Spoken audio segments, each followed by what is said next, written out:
we're starting with eating across the Jewish, non-Jewish divide. And according to our schedule, our first speaker is Gennady Estraikh, who was managing editor of the Moscow Yiddish Literary Monthly Sovjetische Heimland from 1988 to 1991. In 1991, he moved to Oxford, England, where he defended his doctoral dissertation and worked at the Oxford Institute of Yiddish Studies. Since 2003, he's been associate professor of Yiddish at our department at NYU, Skirball Department of Hebrew and Judaic Studies.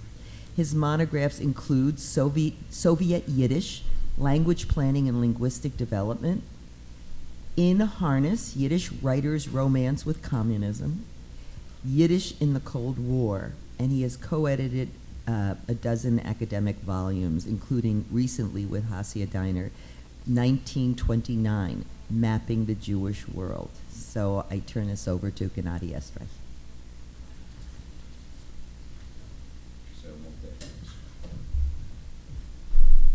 Oh, I guess I should mention, it's called Churning to Pork, Goyishization of Soviet Jews. Thank you.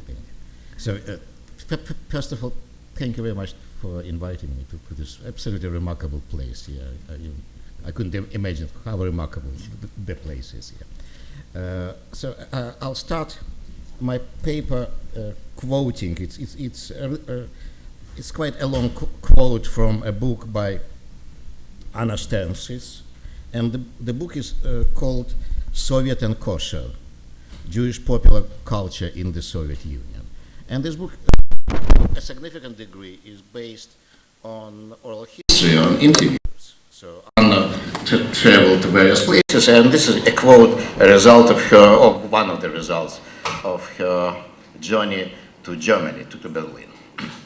You should try some of our food. It is kosher, explains Gary, the manager of an old-age home in Berlin, as he leads me to the cafeteria.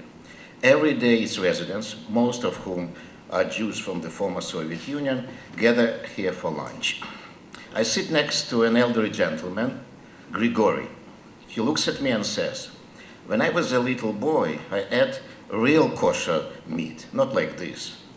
It was tasty, it was greasy, and it was great." "What kind of meat was it?" I asked. "It was pork," replies Grigory. "There are special butchers for pigs. Otherwise, the meat is not kosher. Ordinary butchers cannot slaughter pigs." "That's right," says Lyubov, who is sitting at the end of the table. "I heard about it," she adds. "One also needs special butchers for rabbits. I like rabbit meat, but there are no butchers in Germany who can slaughter them right." So it's end of quote. Once again, I repeat from Anna Sternsis, Soviet and Kosher. Now the paper itself. I was born, and it's in the beginning it's I. Later I am going to disappear. I was born and grew up in the Ukrainian city of Zaporozhye, and my extended family combined really Soviet and Kosher. My father was a member of the Communist Party, a commissar during the Second World War, a history teacher before and after the war. Difference was that before the war he was a teacher in Yiddish schools, and after the war in Russian and Ukrainian schools. My grandfather was a shoichet, a religious butcher, a pious man, who certainly didn't know how to slaughter pigs and rabbits. His father, my great-grandfather, so I'm giving my iches, my pedigree, was a rabbi who published 2 books in Hebrew discussing various issues of kosher slaughtering. The manuscript of his third book was lost during the Second World War. Up to the summer of 1941, my family lived in one of the 5 Jewish national districts that existed in Ukraine and Crimea. You know, usually people remember Birobidzhan, and I'll mention Birobidzhan, a Jewish autonomous region that still exists in contemporary Russia. But it's in the Far East on the border with China. But this is in the European part of the country. There were 5 national districts. After the war, following my father's demobilization, the family settled in Zaporozhye, where my grandfather continued to practice as a shoichet. It means that as long as he was alive, I was 11 when he died, We ate kosher fowl, mainly chicken, but also ducks and geese. But it didn't mean that our food was kosher.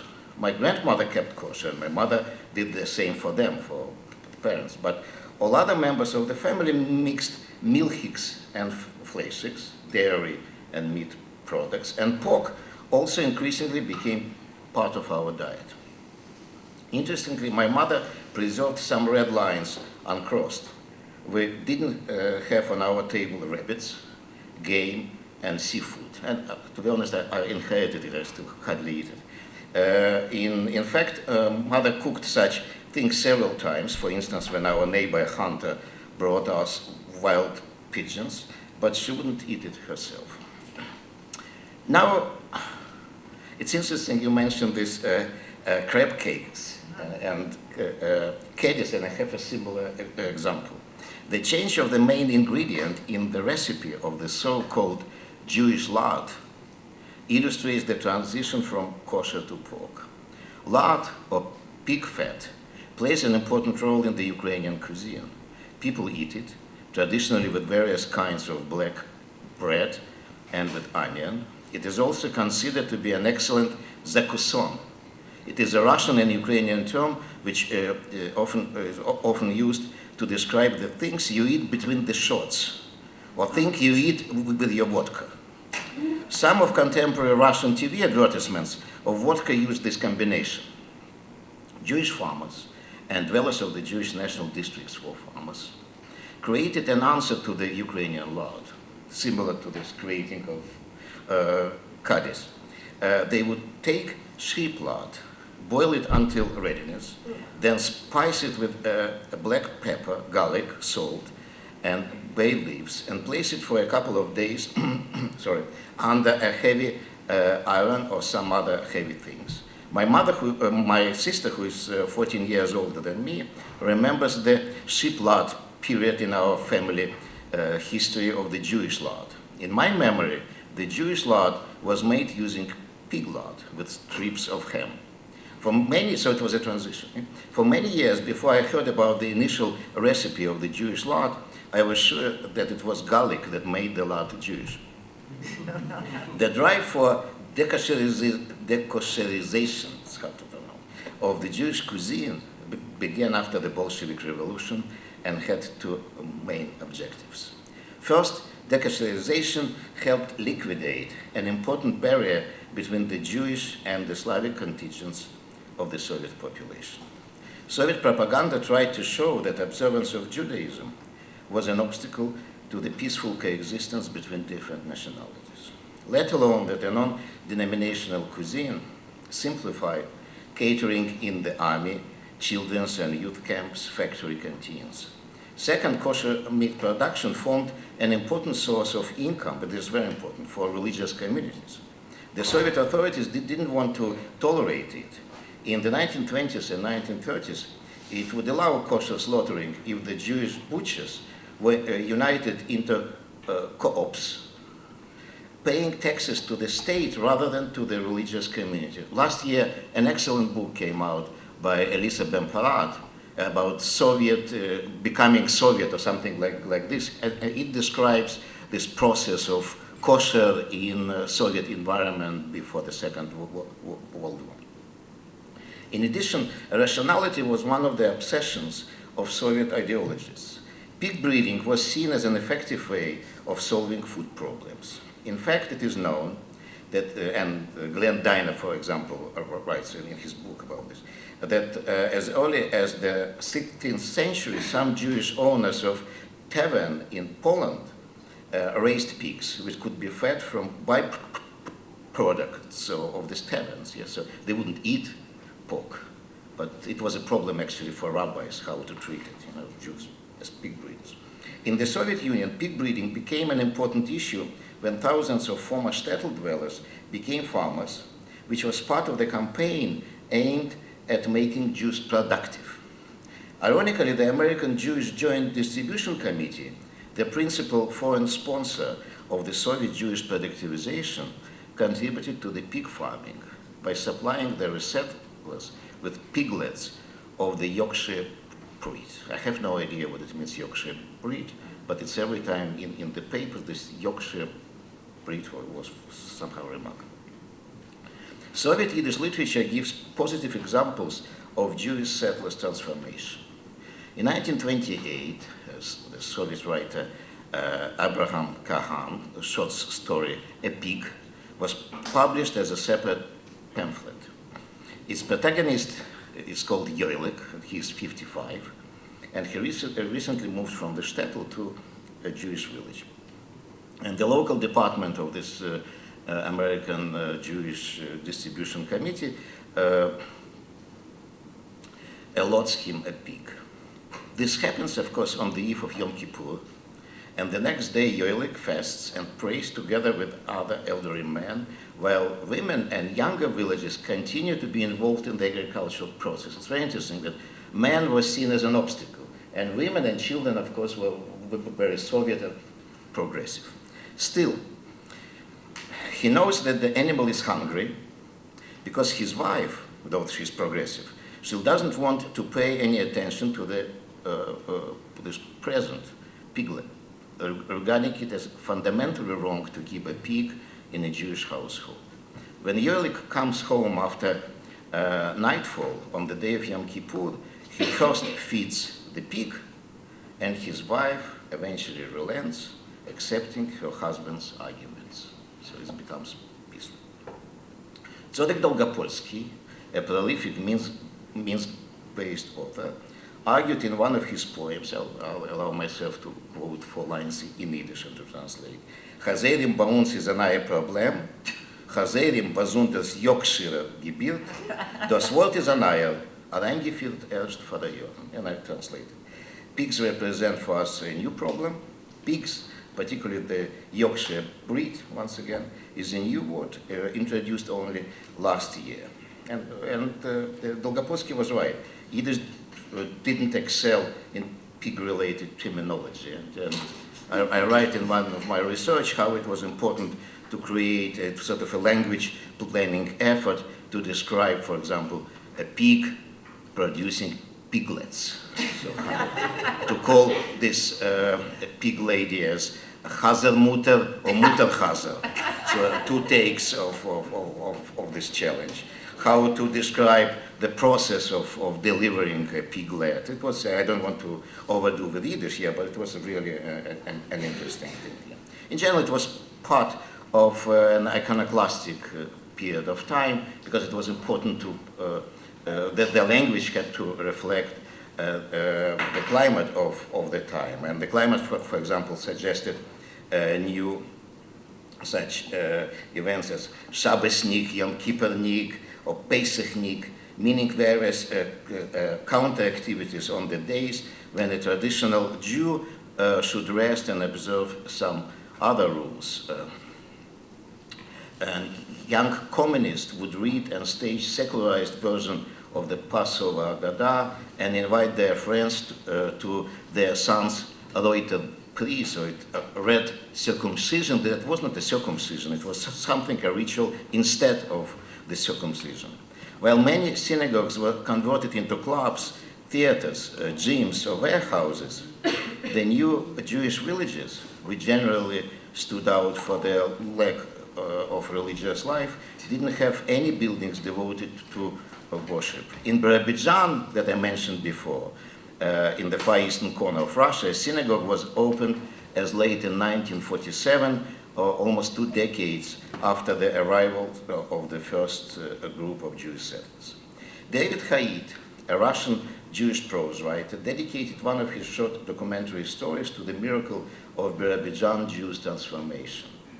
In the mid-1930s, the younger generation already knew very little about Jewish religious traditions and were bemused when a group of subotniks, and it's a name for Russians who became Jewish, who converted to Judaism, quite a significant group in the history of Russia and later the Soviet Union. And some of them followed the Jews. They heard that there would be a Jewish place, and they followed them, and they also came.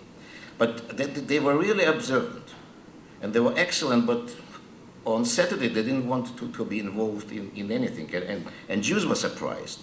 And sometimes some of the Jews even offered in jest their service as Shabbos Goyim, or Gentiles hired to perform domestic chores forbidden to Jews, and of course to converts on Shabbos. The Bijan Shabbos Goyim qualified as socialist Jews even by the standard actually of American Jewish socialists, for example, or progressive Jews. One of the leading figures in the circles, Chaim Zhitlovsky, defined this new Jewishness, and he in the following way. When a Jew satisfies his spiritual, cultural needs in Yiddish, reads a Yiddish newspaper, a Yiddish book, goes to a Yiddish lecture, to Yiddish theater, discusses a Jewish or general problem in Yiddish, listens to the Yiddish radio hours, sends his child to a modern Yiddish secular school, he is beyond doubt a Jew who belongs to the Jewish people. So this is a secular definition. We don't hear about kosher, we don't hear about religion in general. And of course there is no mentioning of such things. Interestingly, that even for some Soviet ideologies, it was too much. There was already mentioned gefilte fish here. It's for Ashkenazi Jewish cuisine is a central dish. People say, and we can read about it, that even if you map the recipes of gefilte fish, they more or less coincide with the mapping of Yiddish dialects. So, for example, the Lithuanian Jews have their recipe. The Ukrainian Jews, they have their recipe. For example, I can't eat gefilte fish according to the Polish recipes. It's somehow not my stuff, yeah? The difference is huge. So this was really central in Ashkenazi Jewish cuisine, Ashkenazi cuisine. So when in one of the right hands of Joseph Stalin was called Lazar Kaganovich. He was a Yiddish-speaking Jewish person, one of the central figures around Stalin. For a while, even the Moscow underground metro was named after Kaganovich, and many other things were named after Kaganovich. In 1936, when he came to Birobidzhan, to new Jewish territory in Russia, he was surprised when he came to enter a restaurant and he couldn't find gefilte fish. So he gave an order. So from tomorrow, gefilte fish always in the Jewish restaurants. And as the legend goes, I never checked it, Birobidzhan always boasted this gefilte fish here as an important sign of their Jewishness. In the meantime, pig breeding was spreading among Jewish peasants all over the Soviet Union, particularly in Crimea, where in the early 1930s, over 7,000 pigs were kept by Jewish individual farmers and Jewish collective farms. In 1938, the Kalinindorf Jewish National District, founded in Ukraine in 1927 as the first of 5 Jewish territorial units in the European part of the Soviet Union, boasted 27 pig farms and 3 rabbit farms. Pig breeding was also successfully developed in the Nizhlatopol Jewish National District, formed in 1929, is where my family is from.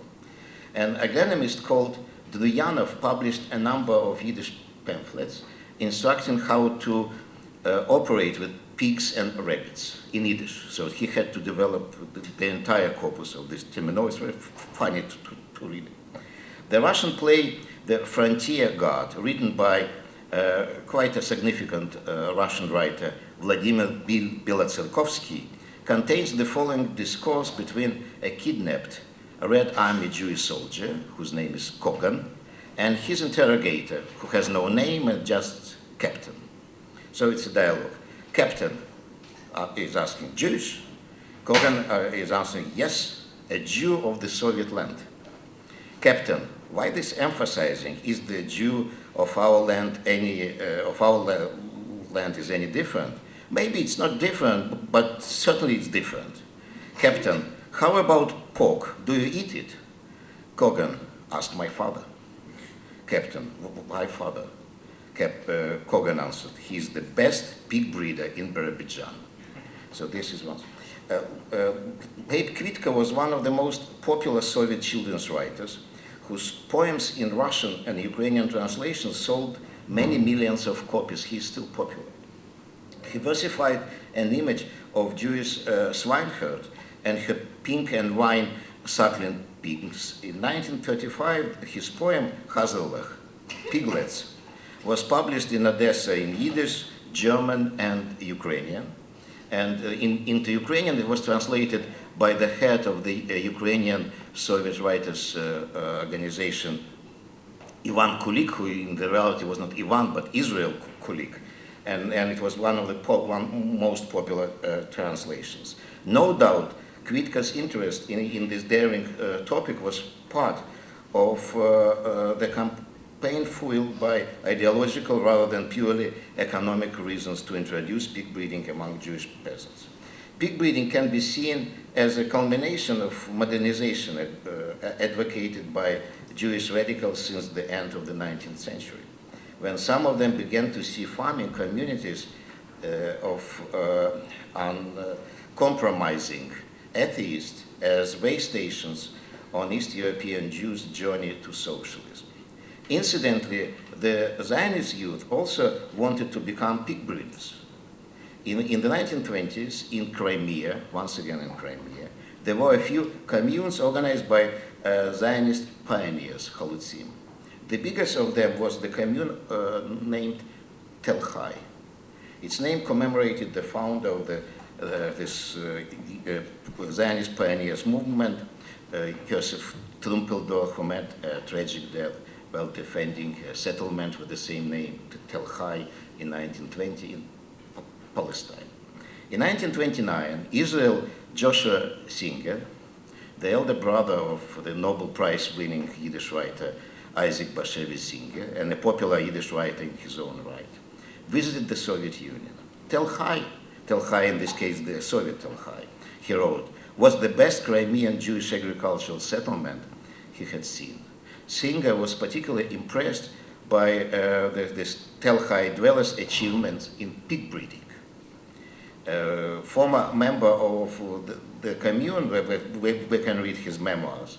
He writes also how pig breeders from the settlement had been awarded the first prize at the All-Crimean Agricultural Exhibition. But it was very easy for them to compete with other Crimean dwellers, the bulk of whom were Muslims, Tatars. You know? And it's interesting, in a separate topic, I'm not going to concentrate on this, but it's interesting to compare how the Soviet ideologists dealt with the Jewish population, at least in the terms of food, but not in the terms of, or only in the terms of food, and with the Muslim population. I couldn't find, I did quite significant excavations, archival and literary, I couldn't find any mentioning of any attempts of Soviet authorities of introducing pork eating or some forbidden things eating among the Muslim population in the Soviet Union, whereas among the Jewish population it was completely different. And the main reason was that there was a very significant group. It was not done by Stalin or Lenin before or some other people. It was done by Jewish communists themselves. And such a group didn't exist among the Muslims. And to continue, since 2003, as it was mentioned in the introduction, I've been living in New York, and I've been living in Brighton Beach, the area in Brooklyn densely populated by Jewish immigrants from the former Soviet Union. The entire area has no food stores or restaurants. I remember when 7 or 8 years ago the last kosher store was closed. It doesn't mean that there is no place for Jewish tradition at Brighton Beach. During the Passover, many restaurants stop serving bread. Therefore, a pork dish comes with matzah. Virtually all the local stores and restaurants remain closed on Yom Kippur, but the restaurants opened their doors after the sunset, giving local people a chance to return to their non-kosher diet, including, of course, pork. It is called, if translating from Russia, a holiday dinner. A holiday dinner after Yom Kippur. So, Soviet and kosher style endures in post-Soviet Jewish diaspora. Thank you.